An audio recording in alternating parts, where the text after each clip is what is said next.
برای که زنی که شوهر اطاعت میکند طلب مغفرت میکند. باز که والحیتان فی الماء، برادرای عزیز، این هزل نیست، این افسانه نیست.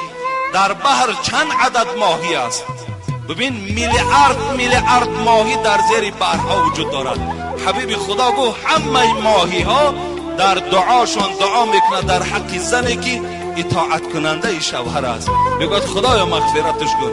تماشا که وقتی پرنده در حق دعا میکند، ماهی در زیر آب دعا میکند.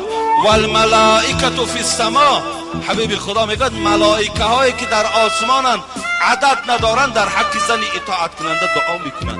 والقمر و شمس، آفتاب و ماهتاب در حق زن اطاعت کننده دعا میکند. ما دامت فی رضای زوجها، تا زمانی که زن شوهر راضی باشد در حق این زن همه آن چیزی که نام بردم حبیب خدا بود در حقش دعا میکند.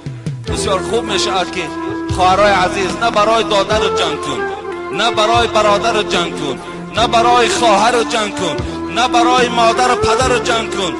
همیشه احترام شوهر تا بجا بیار. همیشه هر چیزی که نقشه که میکشد از نقشش بیرون نشو. خاطر فرزندکات، خاطر روز قیامتت، خاطر روز گویم که قبرت، همه اینا را پیش چشم بیارو. خاطر هیچ کس نبین، خاطر شوهر تا ببین. شوهر تا احترام کن.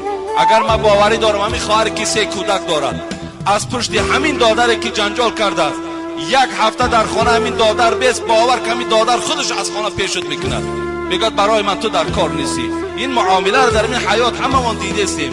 همون خواهرمون که بیوه می شود، همون خواهرمون که گویم طلاق از شوهر میگیرد، هیچ کدام ما و شما روی دیدنش نداریم. هیچ کدام ما و شما آن معامله و مراسای را که شوهر با او میکند هیچ دیگر اولاد اجداد با او نمیکند.